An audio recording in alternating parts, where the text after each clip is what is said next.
Hey everyone, welcome back to Earl Grey Books.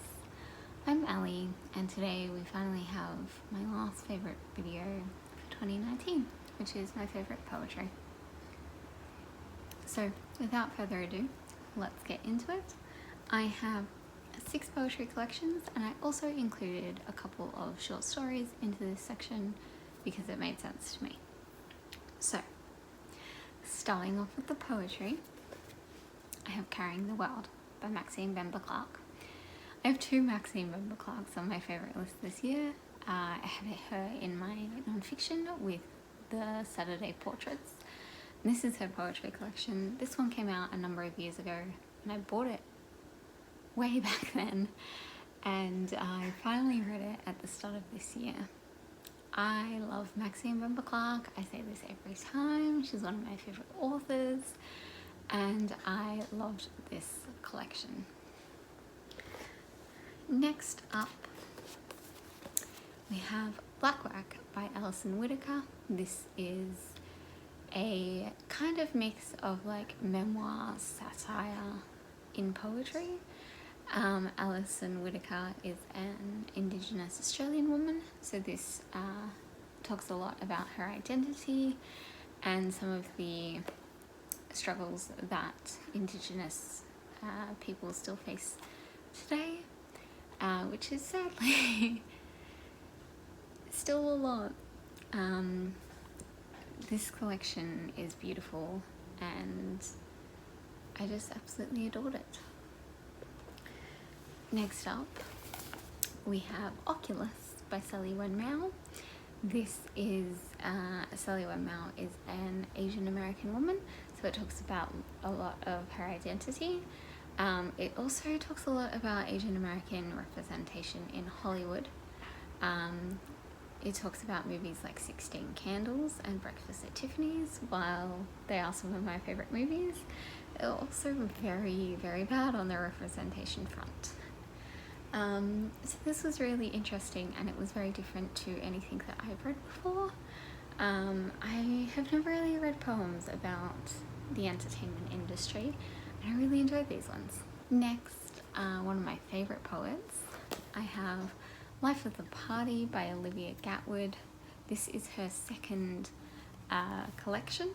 I just really love her. She does spoken word versions of some of these poems, and they're just incredible. These are a lot about being a young woman in today's society, so there are trigger warnings for things like sexual assault, murder, things like that. But this is a really important collection, I think. It was also part of the Goodreads Choice Awards. It sadly didn't win, but would highly recommend this to anyone. And then I have Kindred by Curly Saunders, which is a little bit different to these. Saunders is also an Indigenous Australian woman, but these are some of the most hopeful and uplifting poems that I've ever read, without being that kind of like cheesiness.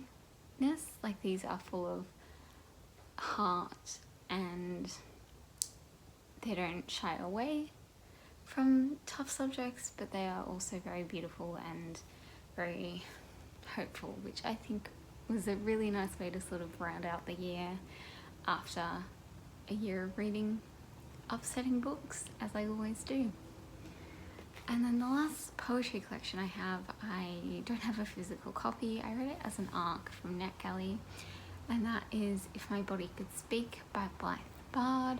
Like Olivia Gatwood, she also does spoken word poetry. This one is also her second book, and I really loved it. She's one of my favourites. She writes similar things to Olivia Gatwood, and she also talks a lot about LGBTQ plus topics, I guess is the word I'm looking for, and I really enjoy her. So would highly recommend looking up her spoken word poetry. And then on to the short stories. I have 3 here. 2 are collections and 1 is just a short story by itself.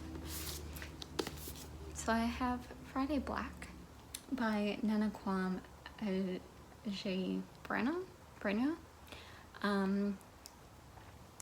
This is one of the poetry collections that one of the short story collections that really got me into reading short story collections this year. This one is very interesting, and it's deals a lot with African American identity, but it does a whole range of topics. There are some in here that are really violent, so if that's something you struggle to read, maybe give this one a skip. But I really, really liked it. Okay. Lot by Brian Washington. This is one of the best books that I've read this year. Obviously it's on my favourites, but I'd say it's probably, if I was to make a top 5, I don't know what else would be on there, but obviously The Great Believers, which I mentioned in my last video, is my favourite book of the year, and Lot. This is just incredible. These are short stories that kind of tie together, and that was just really interesting. This kept me incredibly entertained for like a 3-4 hour wait in an airport, which is always a good sign of a book, and I just really loved it. So would highly recommend this one. Thank you to Jacqueline, who was the one that made this known to me, and I got to pick this up at the Sydney Writers Festival, and I got to meet Brian, and I got to talk about how great Jacqueline is. So there we go.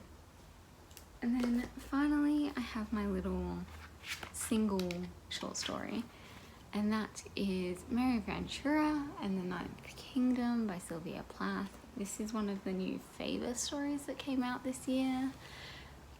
You all know I love Sylvia Plath, and this is probably my favourite short story of hers. I love her poetry and I love the bell jar, but some of her short stories I haven't really enjoyed as much. This one was really good. Really good. So I feel like this is even a good place to start with her short stories, and yeah, I'm thinking of making a video about where I think is a good place to start reading a bunch of different authors. So let me know if you're interested in that video, and I think Plath would be one of the people I would talk about. But yeah, there we are. That's finally the end of my favourites videos. Whew, it was stressful getting these done. It's done. It's over. 2019 is now firmly in the past, and we're moving on to the exciting things I've got planned for 2020. So I will see you all, I think, on Monday. Yes, I will see you all on Monday. Thank you all so much for watching, and I will see you then. Bye!